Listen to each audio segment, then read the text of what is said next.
Good afternoon, everyone. How's your Monday? Turn down my music a bit. I've got the furnace on high still, cranking the heat, but it is warming up today. By the time I'm done this video, I should be on my way outside. Getting some exercise, 5K today. I did it the other day in I think it was minus 36. It was the coldest day I've ever walked. It was crazy. But I did it in my Nada masks right up to here. It's the only way I could tolerate it. It was brutal. I didn't do it all at once either. I did it in bits and pieces, ducking inside when I could. Hey Jeffrey, how are you? Be nice to see some other people pop on. Never done it this early. I usually go a little later, but it's been an interesting weekend for sure. A lot going on. Last Thursday night, I did a little piece talking about Safeway. Hey there, Lillian. I see you there. Interestingly enough, I've just got another message from a gentleman that hasn't been treated very well at that particular Safeway as well. And I will be discussing the matter later with him. Yes, in fact, this particular Safeway in Saskatoon at Lawson Heights, apparently people are coming out of the woodwork since I talked about it last Thursday, which was awesome. Is my music a little loud? It provides a nice backdrop for my forced air heating, which is like kind of like a freight train in the house. It's an old house, 1915. In any case, yes, when you start talking about what happens and is happening in terms of harassment and intimidation against people even trying to cover their faces with an alternative, and the only place that has had a problem, but we've got a problem in Saskatoon, and it seems that Safeway's got a problem in Saskatoon because all the other Safeways seem to be just fine with everything. But this guy just doesn't seem to value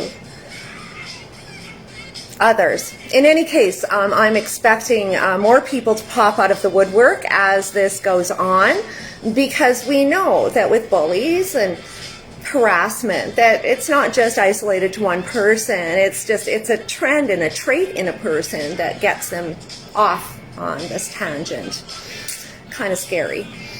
In any case, hey guys. Crazy times. Anti-Maskers Canada. I didn't know what to do with that group. It's just because everything, again, censorship has come down to a point that I have to be absolutely careful about everything I share. Now, even if it comes from a group like coronavirus, vaccine reactions and questions, you got to know that that group was set up by the government. That's not by a citizen. Those are all containment boxes. So what happens is if we share their material in our group, that's what's going to shut us down. We have to be extremely careful. So what I'm doing is I am using the platform to grow, but also flip them to Telegram and get people into it. Now, what's happened with anti-maskers over the last week is the Europeans have dove in, even though one of the questions is, are you from Canada? Well, they're going, no, but we want to know. So, interestingly enough, that group has gone from 483 people last week to 1,100 today. The requests are coming in like mad. And again, people all over the world trying to connect with Canada on this frontier, but mostly on the vaccine frontier. So now I'm going to be charged with, I'm going to try to incorporate other languages within this. Again, we have to be exceedingly careful about what we share on Facebook. It is not a place where we can be free. to talk about vaccine reactions, all of that. So whatever that content lands in anti-maskers, that's going over to Unmask the Fear on Telegram, which is me. And then we have a group extending from that. So people can join the group Unmask the Fear, and then they can share content of their own. And again, this is becoming more international, which is really exciting for me, because all over the world, we need to understand what is at play, and that is this internationally ratified agreement, Agenda 2030. This is what we have been reset to attain its goals, and that cannot be done with our democracies. It has to be, and can only be executed under a totalitarian regime. And this is what is actually happening to our countries. My friends in the UK, my friends in Australia, here in Canada, we're just about leading the pack on the globe as being leaders in the attainment of these overly ambitious goals. Now, again, they are overly ambitious and could have not ever been achieved in a democracy. This is why we have states of emergency interrupting our normal processes. Tracy, I've been going out into stores without a mask and I haven't had any issues, but I have my non-mask around my neck just in case. Exactly. Now, Tracy, just so you know, this morning, a friend of ours here in Regina got harassed in a superstore by 4 guys, young guys, that were literally following her around and harassing her and yelling at her to put on a mask. You see, this is the problem. These people don't understand the mandate. And again, that's where not a mask is like, if you get the bad vibes, there is no sense in tangling with a mob mentality. And if you feel free and you feel okay to exercise your right to breathe and your exemption, then do it. But when you've got people literally packing on you like dogs, you have to take care. I got a little angry on Friday because I have some guys on Telegram, and, you know, again, I keep getting the you're a traitor shit. And that's compliance. I'm not a non-compliant kind of girl, but number 2, like, I'm not doing this just to be non-compliant. I was taking on the mask because people legitimately can't wear a mask. And I don't believe it's effective. And again, since I'm producing them and have investigated all of these fabrics extensively, I know none of them can protect us from a virus. And again, I have more insight into what is going on, which I'm using Not a Mask as a platform to expose. Because no one's listening when I write. Like, I've been writing and doing videos about Agenda 2030 for over a year now, solid. And as far as I'm concerned, it should be the only thing coming out of people's lips right now, because the virus, COVID-19, if you replace that in every single headline going with Agenda 2030, it would make all sense. It would make total sense to everyone. We've been hijacked. We've been absolutely hijacked here. Yeah, you know, Tracy, it sucks because our friend, again, who's involved with Not a Mask or was helping with some sales, she legitimately has an exemption, and she should be able to walk in and shop the way she has always done. She should not have to explain herself, because it's illegal to require somebody to ask for your medical condition. We have been literally, it's incumbent on these stores to actually take action. And this is where I think that we have to start looking at, again, legal action. In terms of Safeway last week in Saskatoon, same idea. We had somebody actually covering their face as per not exercising her exemption, not asking for special favors, and she literally was told she couldn't wear it. And again, this out and out harassment is just nonsense. Again, we have been, and our democracy absolutely interrupted, and that was the idea, because again, none of this could be happening unless we are under states of emergency. The only way this continues on is under a state of emergency. Melissa, you truly have been spreading the agenda for a long time and stood up when others didn't. I'm super thankful for you're not a mask, and we can wear our mask out to breathe and blend in without being attacked. This is it. I mean, I'm not a blender. I don't like to blend in, never have. And we're still not. Anyway, the mask is a fashion disaster, and again, we know that it is not effective against viruses. It stops airborne transmission is what it does. And the 30 feet they describe, you know, again, they're trying to actually make us fearful of human nature and just the basics.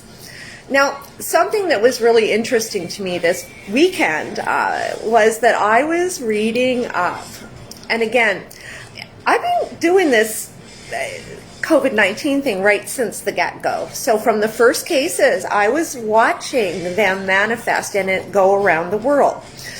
I was watching the virus being used opportunistically, and I called that out in February, where it was landing in areas that, like indigenous Shuar territory in Ecuador, where no, Quito would have been the first place that the virus would have went, but it went to an area where the Chinese were actually, and had been, and the Ecuadorian government for many years trying to move these people out of that region, and for oil and gas, and you know, these people are inconvenient, and of course often in those resource areas. So it was interesting how those COVID measures would have, and this is something I'm going to be following up, how this has actually impacted these areas. Because what happens is they're actually interjecting in areas that they could never have done before. It would have never been permitted. But now COVID was, again, the interruption into everyone's reality. And it doesn't matter if you're under other jurisdiction. We're all one in this. And again, the United Nations directly involved. The plan is theirs. And the execution is being done regionally, nationally. In any case, this was interesting. So this weekend, I was looking, through articles, and I remember back when I had my magazine, that's when I actually started paying attention to viruses, because I was in Toronto at the time when, this was around 2008-9 when SARS hit. And it was interesting because no one I knew really cared what was going on. Life went on. It wasn't even a discussion at the time. If you were out having drinks or any of that, no one was really going on about it. It was on the news, but it wasn't really part of people's reality. And no one was walking around with masks in Toronto feeling hiding or, again, under measures. But I had to go back to researching the common cold, because this is actually what I believe we've been enslaved with a bunch of wordsmithing right from the beginning. Now, this article goes back again, 2003. Cost of the common cold, $40 billion. Lost work, doctor visits, remedies, it all adds up. The cost of the common cold isn't cheap. Across the country, millions of people stay home popping pills, sucking lozenges, squirting miracle cures up their noses as they wage this all too familiar war against the unbeatable virus. In fact, this war costs the U.S. economy roughly $40 billion a year, substantially more than other conditions like asthma, heart failure, and emphysema.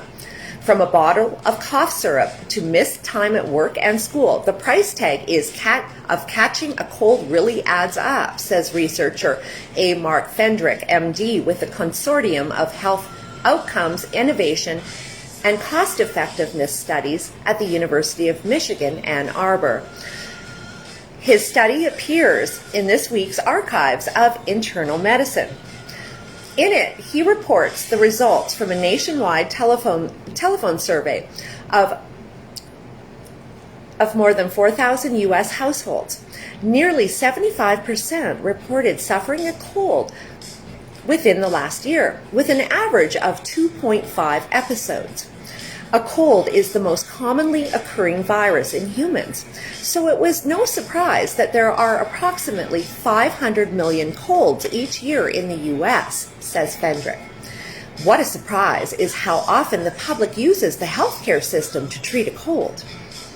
Those surveyed reported their doctor's bills, over-the-counter medication costs, and costs of prescription drugs. They also reported days when work and school were missed, a cost that is generally overlooked, says Fendrick. They're making sure we never forget it. For some, catching a cold may lead a trip to the drugstore or to stock up on throat lozenges and nasal congestion. And for others, a brief doctor's visit, he adds. The public doesn't usually consider the costs associated with missing a day of work due to illness or having to stay home to take care of a sick child. Not surprisingly, lost work drives most of the cost. Fendricks found that Americans spend $2.9 billion on over-the-counter drugs and another $400 million on prescription medicines for symptom relief. Also, more than $1.1 billion is spent annually on the estimated 41 million antibiotic prescriptions for cold sufferers, even though antibiotics have no effect on viral illness. Now, this is interesting. We found that the common cold leads to more than 100 million physician visits annually at a conservative cost of over $7.7 billion a year, Fendrick says. More than 1/3 of patients who saw a doctor received an antibiotic prescription. While these unnecessary costs are problematic, what is more concerning is how these treatment patterns contribute to the development of antibiotic resistance, a significant health concern. The study also reports that estimates that 189 million school days are missed, usually because of a cold. Also, parents missed 126 million work days in order to stay home and care for the child. When added to the work days missed by employees suffering from a cold, the total economic impact of cold-related work loss exceeds $20 billion. Now, this is the kicker, and this is what everyone needs to hear.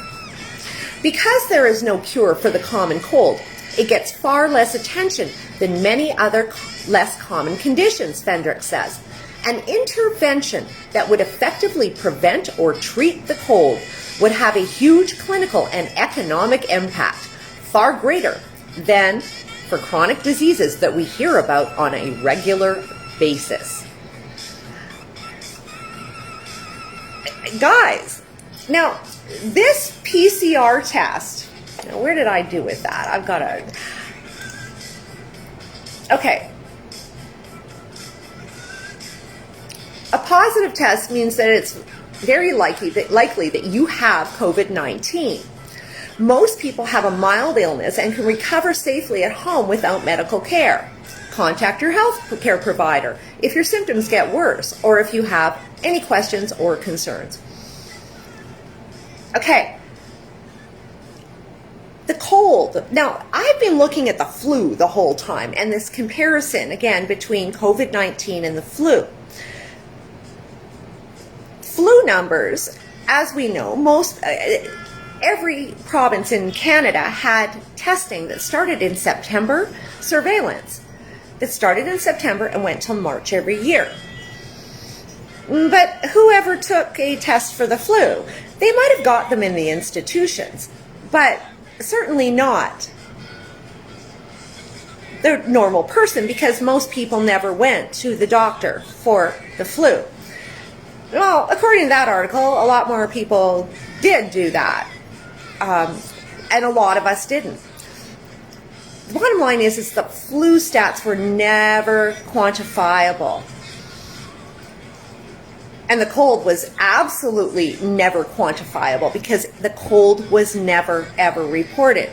So in fact, if you are testing positive, could it be that you're testing positive that they've actually contained the common cold throughout workplaces? Because the common cold was the base that manifested into the flu or a host of other viral illnesses that were transmittable.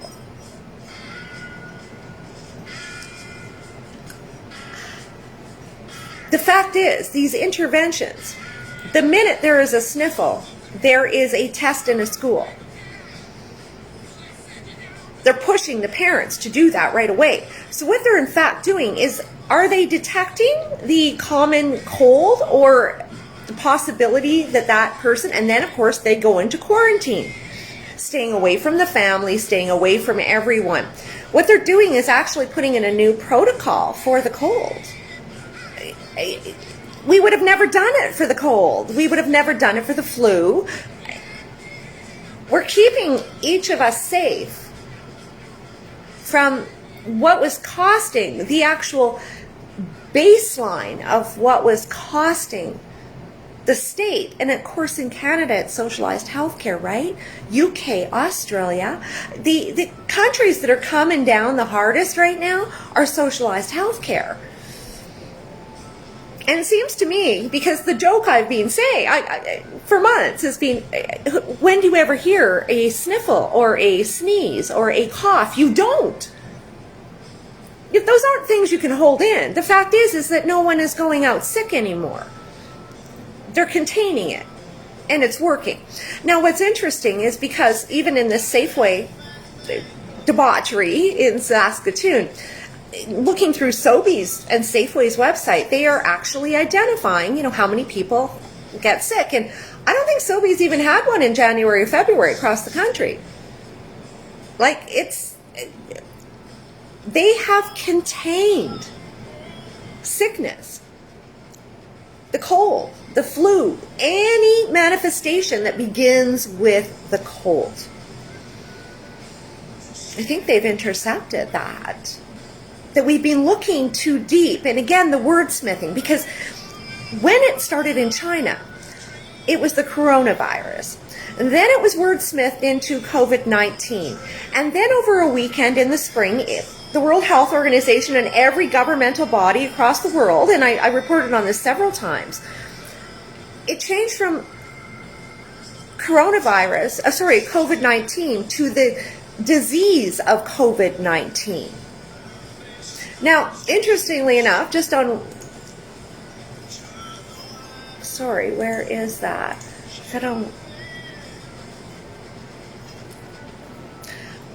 The common cold, also known as simply as the cold, is a viral infectious disease of the upper respiratory tract that primarily affects the respiratory mucosa of the nose, throat, sinuses, and larynx. Signs and symptoms may appear less than 2 days after exposure to the virus. These may include coughing, sore throat, runny nose, sneezing, headache, and fever. People usually recover in 7 to 10 days, but some symptoms can last for up to 3 weeks. Occasionally, those with health problems may develop pneumonia. Now, pneumonia has been a spin-off of what we've been dealing with. What's interesting here is it goes on to say, well, over 200 virus strains are implicated in causing the common cold, with rhinoviruses being the most common. But coronaviruses are also part of that. And RSV virus, which is brutal. It's like we've been wordsmithed to death here. And in fact, the common cold has been contained. The flu wasn't the end game that I was looking at. It was the cold, the basis of what spins off. And then the spin-offs again into the immunocompromised, which again are annual victims every year from the common cold and the spin-off from that. The big winners here, of course, have been the corporations, because they have contained those losses. They were massive every year. Can you imagine what Walmart, for example, would endure in those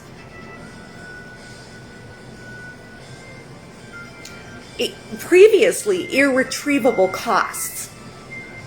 They couldn't do anything about it. It was a no-win game. People were socialized a certain way and they were not changing. So again, an intervention. And this is basically the intervention. They've stopped it all under the guise of COVID-19 disease. Now, interesting, where did I find that? Mayo Clinic. Yes. Here, coronaviruses are a family of viruses that can cause illnesses such as the common cold, severe acute respiratory system, SARS, and Middle East respiratory syndrome, MERS. In 2019, a coronavirus was identified as a cause of a disease outbreak that originated in China. The virus is now known as severe acute respiratory syndrome coronavirus 2, SARS-CoV-2. The disease it causes is called coronavirus disease 2019, in brackets, COVID-19. In March 2020, the World Health Organization declared the COVID-19 outbreak a pandemic. It's the common cold. Now, we knew this at the beginning, we did, but I couldn't get it all together. But this is now coming to be, they've put us in fear over an annual event. And of course, now as that vaccine rolls out and we sort of venture out of normal flu season, and because remember, March 31st was always the end of flu surveillance. So now we're going to, as it goes down, the vaccine is going to go up, and the media, government will give the perception that it was the vaccine that did it when it didn't. It's just because the common cold is on its way out for the season, as it happens every single year. And it did here last year, because of course in August we had no cases of COVID. We were the cold. We were, God, a month and a half without cases. So again, this is going to be an annual, and they need all of these variants and this nonsense, because yes, the common cold can be caused by 200 different virus strains. There's all sorts of variants they can choose from, and they've got a pile of them to do so that we've never heard of. The fact is, as we know, it's not a vaccine. It's not. It's an operating system. This isn't going to stop you from getting sick. No, it's not.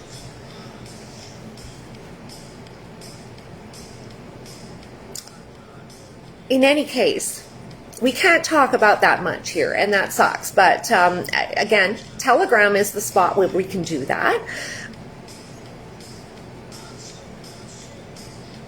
It's amazing how things can be hidden right before your very eyes. And again, common sense would tell us that this year, really in reality, if we actually looked at it, we would notice that nobody is sick around us. How many people are? How many people are being locked down and quarantined when they're not sick because they've tested positive for this test?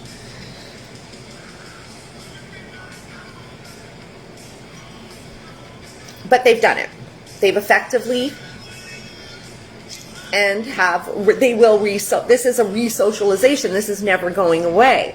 This protocol, by the time they ever lift measures, if they do, and I don't believe that's going to happen before, again, a global government is installed. I believe that. That's what we're really being locked down for. And this was a multilateral opportunity to reset us. And again, resetting us for the cold and the carnage of the cold is what we've been reset to. And we're already saving the corporations millions and millions of dollars while we put out of business small business. That I was a small business owner, so I understand this. It's very difficult for small business to deal with sick employees when you don't have that many employees. And this is what perpetuated these costs. Now, what was an interesting thing for me is that I also checked out the cold and flu medication sales for 2020 were half of what they normally are. So guess what? What does that tell you? In sales, that tells me intervention absolutely worked. Again, on many frontiers, restructuring the medical system, not making allowances for costs that don't need to be costs, like a cold. Let's see here. Kim, I was in Vancouver October 2019 and we saw Chinese people wearing masks. It was an unusual sight for me. Apparently the Chinese have worn them in their culture to prevent colds and transmission. Well, see, in my experience with Chinese, it's just that they've worn them in places that have putrid air in China. When I was looking up, researching chemtrails and stuff, I spent a lot of time looking over China and the SO2 levels and their PM2 levels, and it's pretty toxic. I didn't know it was for transmission of viruses. One thing though, Kim, when you mentioned that, I have a friend in Indiana, Julie, and her CVS pharmacy told her in October, end of October, beginning of November 2019, they were all sold out of masks in the whole country, in the whole chain. And that was before any of it. And of course, we heard that there was a rush on masks from China in the fall. So our culture has definitely changed. Oh yeah, social engineering, absolutely. We have changed to being fearful people, scared.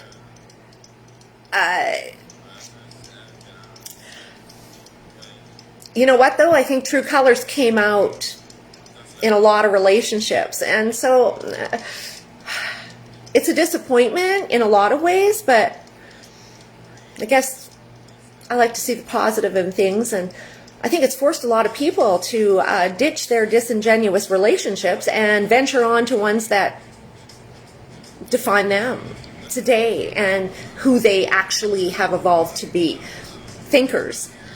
And we need to surround ourselves with people of like mind at times like this, because the idea is to literally delineate any thought that is divergent from the propaganda and the program that they are handing us. Social engineering all the way. It just, and it's fear-based. You know, it's interesting. I was looking up as I was getting into it, because I've been thinking to myself, you know, they used humanity's greatest weakness, which was the common cold, to lock us down. And another is fear, of course, as we know. And this was interesting. There's two types of fear. There's real fear, the flight and fight. When our body instinctively knows how to respond in a threatening situation, thanks to thousands of years of evolutionary history. You may know it as fight or flight response.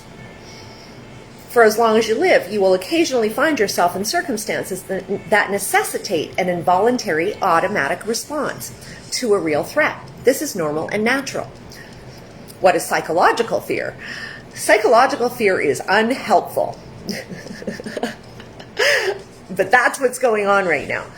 If we follow the example above, psychological fear is likely to appear later when you've had time to reflect back on your close call. These reflections take on an added life when you share that story of near collision with colleagues, friends, and family. You can almost think of psychological fear as fear with an attitude. Whenever fear ceases to be real, it becomes psychological. It becomes ego-driven fear.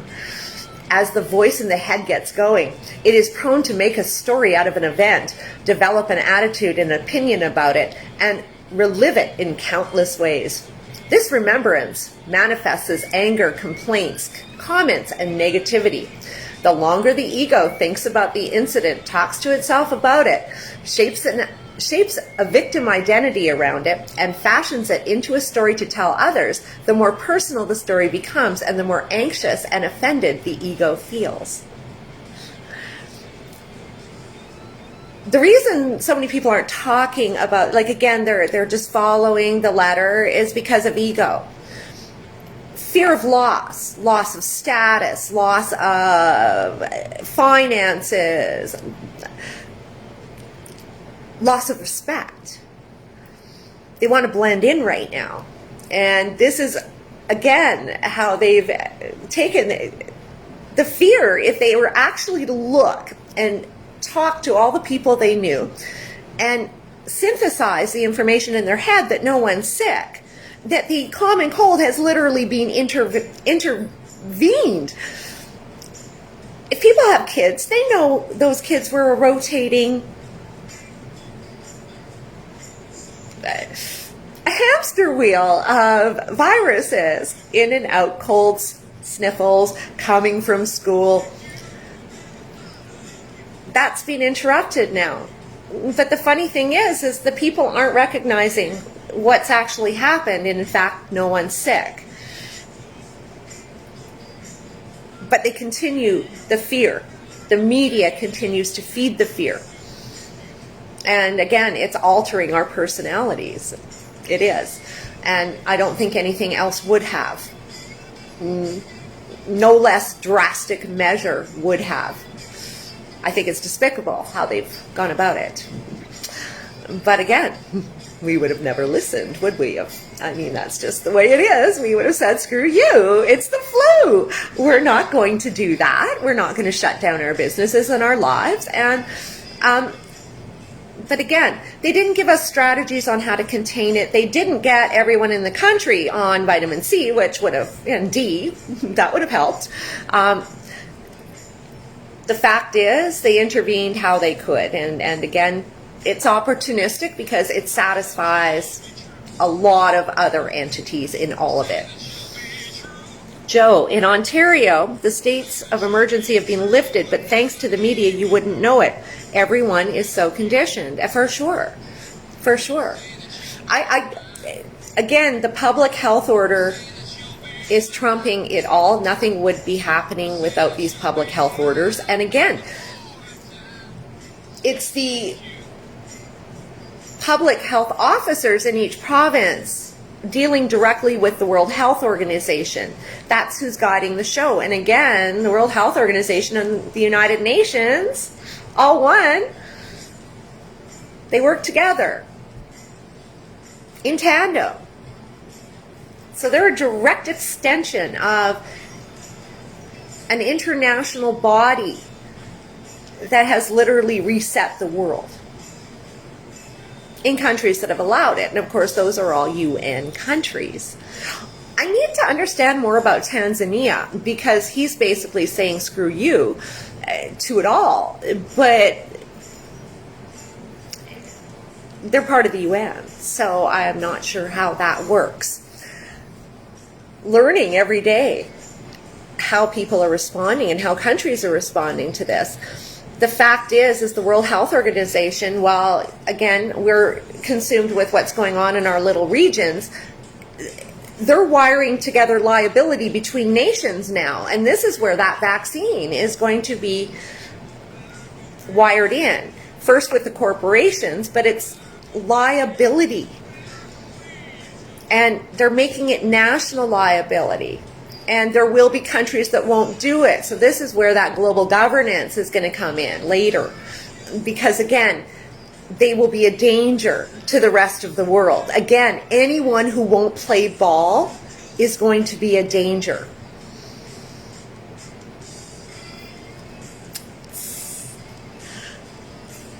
It's unleashing war without dropping bombs. It's coercion. And it's pretty hard to deny when, like, again, a lot of people were saying, you know, with the vaccine, hey, how about Mexico? I was thinking Mexico too. The fact is that they have the army out right now vaccinating people. Now, the thing is about countries like Mexico that are different than ours is, number one, they don't rely on corporations to feed the country. Okay, so there's a lot of smaller family farms and markets and places where people shop that are not corporate. That's pretty much how it goes down. As the middle class has expanded, the supermarket has definitely taken off for sure. But again, it's not their primary food source. In places like Toronto, again, you've got street people with vegetables and stuff. But places like Regina, it's pretty much corporate. Pretty much. I think we've got one alternative now. That's Body Fuel Organics. That's it for getting fresh food out, unless you go to the producers. Dad's organic too. Everything else is corporate. So if they want to keep you out, they will. And how they're going to do that is insisting upon a vaccine. And again, it's not a vaccine. It is not, these measures are not going away. This is what people are misunderstanding. It's not doing that.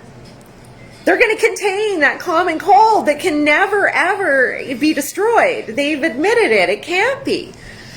It's a factor in our lives every year, and it's a spin-off. And they're going to make sure that very few get it. And they're certainly not going to allow their businesses to be impacted. And that's how they will, I think, get the job done in countries of the West, where largely a lot of us don't want to get it. I think there might be more time in these developing countries. Because again, I just can't see the rich giving anything up. Not in these countries. And their lack of development puts them in a different stage of this Agenda 2030 agreement. Canada, UK, and Australia, we're leading the pack, guys. Like, they're literally taking away, like shifting us from democracy that we've grown up with, that we know nothing different, and shifting us to a totalitarian model, a China model. Denying, again, everything we've ever known. Absolute freedom. as Canadians, we could travel anywhere we wanted. Really, I mean, Brazil, you needed a visa. I didn't go there because of that. I thought, screw you. If you don't want me, then okay. Plus, they wanted a yellow fever vaccination, and I wouldn't do that either. Again, I don't want the vaccination. It was quite a to-do. And the thing is now, travel of any kind is going to be a to-do. I used to book, like literally, like the night before I was flying to Europe or something. It was ridiculous. It was so easy. But not anymore. They've taken it. And of course, these quarantine, again, 3-day. And again, these quarantine measures are still happening right now. They are, all the time, every person coming into the country. There's a lot of Canadians in other countries, expats that I know that are all buzzing that they can just come back to Canada when they want. No, you'll still have to do the $3,000, or sorry, the $2,000 3-day hotel stint and eat crap food. You can't even get yourself a care package from your family. They can't, they will not allow anything. It's just, it's like prison. And again, happening in Canada. UK coming down with it. And apparently in the UK right now, they're hunting down people to get the vaccination. It's not funny. But if you are immunocompromised and one of these people they deem should get it, they're literally going after people to find them. I saw Vernon Coleman break out crying last week. It was just unbelievable. He was just taken by the moment. Like, this is actually happening in our free country. They are literally going to come after us to vaccinate us. And again, with a goal like 99% vaccination in Agenda 2030 that Canada has agreed to, Australia and the UK, well, hello, that means most of us, all of us, in the UAE, they're not pissing around. They're just saying we want 100%. They're not even pretending there's a chance. But again, this is the genetic modification of humankind. This is literally, they are using an unknown that will not solve what they're saying. It can't. And it is literally going to alter our DNA. Now, is there a radiation danger we should know about, or something bigger as to why they want to genetically modify us? But is it? Who knows? But the bottom line is, I don't want to be genetically modified. I don't like your genetically modified food. It doesn't work for me. This concept doesn't work for me.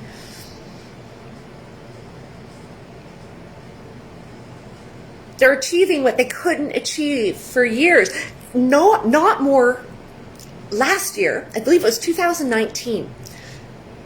It was 45% of Canadians got the flu vaccine. That was the top end. Top. Years before that, they got 35, 30. It was low. And they've been pushing. But people just do not trust it. They don't want it. Have had bad experiences. And they're pushing. And spreading the flu once they're vaccinated.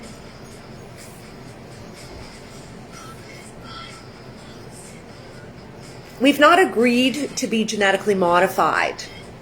Humanity hasn't.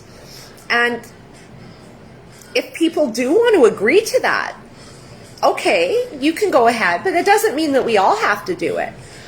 Because we actually have to take this out of the vaccine conversation, because it's not a vaccine. It's not. This is a genetic alteration of humans. We're not a soy plant. although that's life. We're not. We're humans. We've evolved. I have been looking into Sumerian history and all of these other ideas as to where humanity came from. I'm really quite interested. So, as their story goes, they say that we were actually from another planet and genetically modified to come to Earth back in the old days. Interesting. The fact is, the reactions we're seeing, and again, you got to remember on these Facebook groups, those are contained reactions. Those are contained groups. Be clear about that. And they will disappear just as fast as they've grown. They want to contain the crowd. That's why we're going over to Telegram. So again, and at Unmask the Fear. And again, there's a little group growing there as well. And we can actually talk there and share some documents. And we found some definite, getting a lot more international news. Another thing I thought was interesting as of yesterday, I listened to this woman talking about what was going on in Denmark. And apparently now in the hospital, you're not allowed to mention mother's milk or breast milk anymore. It's off the table because it's not gender neutral enough.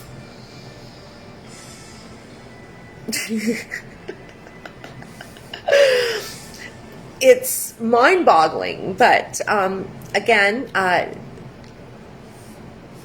guess to accommodate all sorts of people that may not be, I don't know, last time I checked it was women having babies, but more confusing stuff. Again, literally they're taking everything we ever knew and flipping it into a new model. It's on. Diseases reclassified, the causes of death reclassified. Again, the landscape completely gutted and changed. To our medical system, how we shop, travel, what we thought about travel,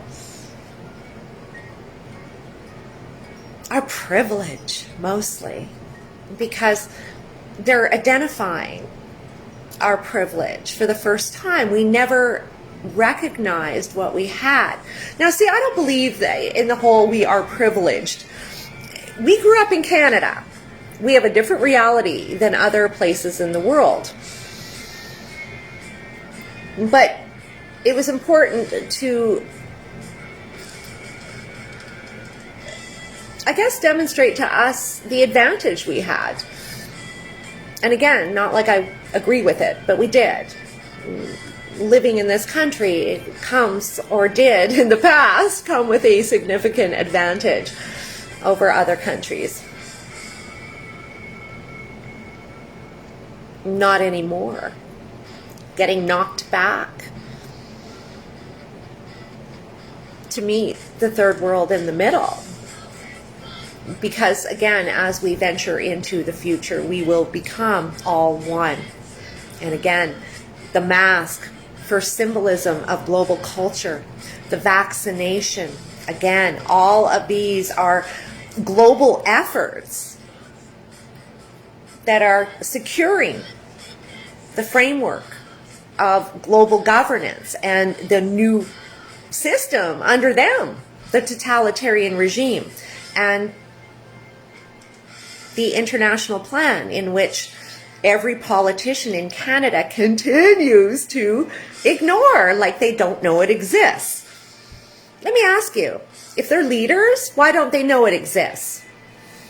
If I hear one more person defend Maxime Bernier He's not an anti-globalist, because an anti-globalist would know the plan that was designed to take down the world into a new model, to destroy democracy. He's there in Ottawa. How come Rebel News and those guys, they're not talking about Agenda 2030? They don't talk about anything until they need to. How come none of the lawyers are talking about international law and challenging the United Nations?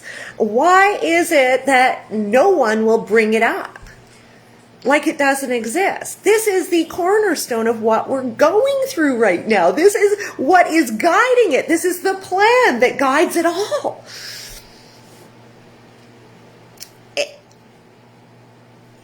Agenda 2030 is what needs to be on everyone's lips these days. 100%. It's the entire framework of our future. And again, it's literally fissured democracy. It's fissured our democracy. Absolutely. I probably spend over $100 annually on halls for colds. Not this year. Spent nothing. Exactly. Exactly. I've had 2 days, and honestly, it was only because I went on ultra long walks and it was cold as hell. And I ended up feeling sniffly and stuff. And I just take a hot salt bath and lots of vitamin C and I'm good to go. But it's it. The fact that we don't hear a sneeze anymore is quite significant. And again,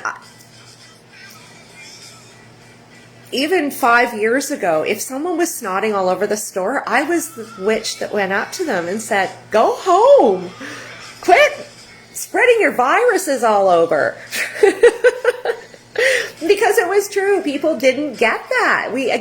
They were socialized to keep going. And that was the whole point of all that medication that sold billions and billions and billions of dollars internationally. I mean, the figures I was talking about in that article, that was just the United States.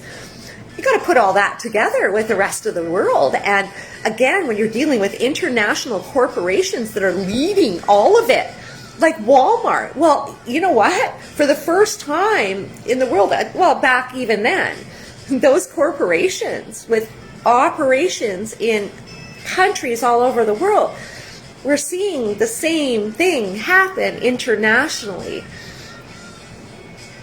costing them a lot of money. They don't care about the money lost for the small guy. That's not significant. It's them they're worried about. And again, they have now contained viruses, and they are keeping their staff safe, aren't they, from the common cold?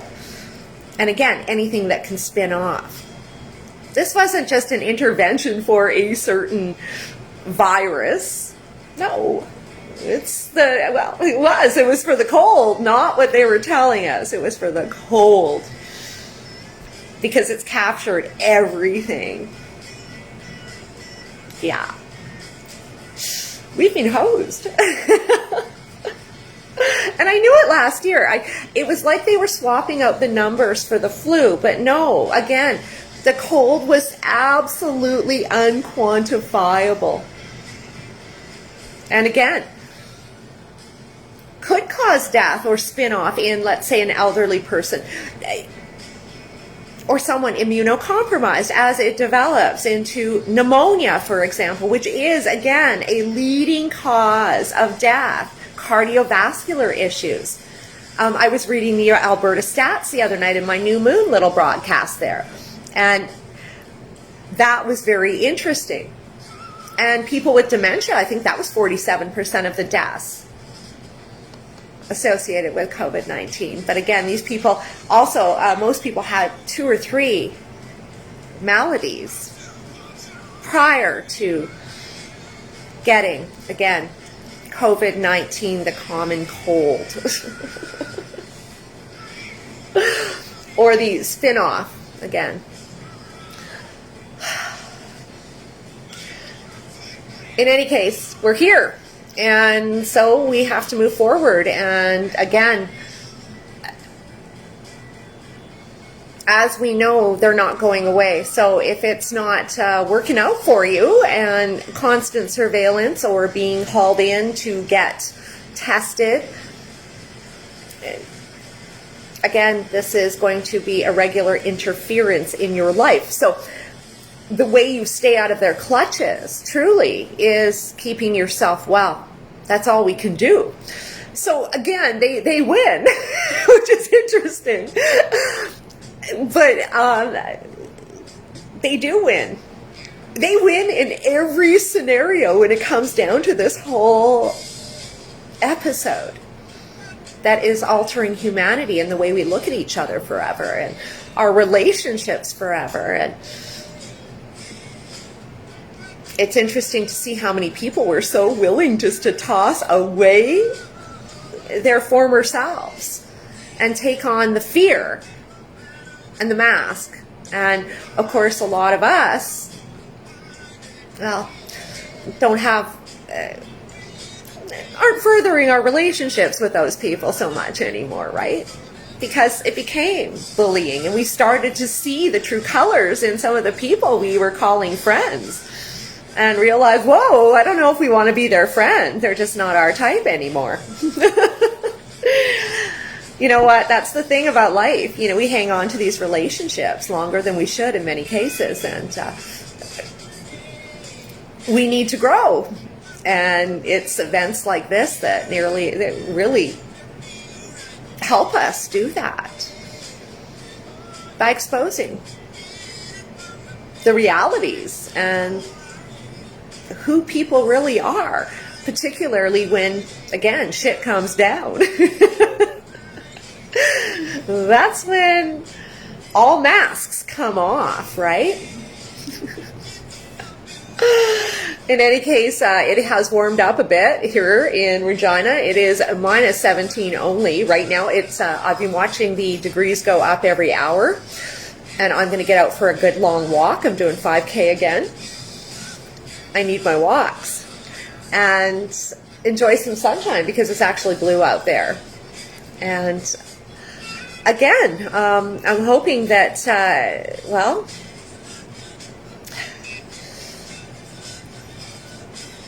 let's get the word out that this, in fact, is, well, again, intervention for a cold. The whole world has been had. And of course we knew that, but... And stay tuned, of course, because I'm going to find out more about Safeway in Saskatoon and other people that have had a similar problem at that store, which is very, very sad, but predictable. Have a great day, everybody. And if you're not on Telegram yet, my content's rocking over there. I'm truly enjoying it. It's at Unmask the Fear. You won't find my name there, but you'll find that. Have a great day.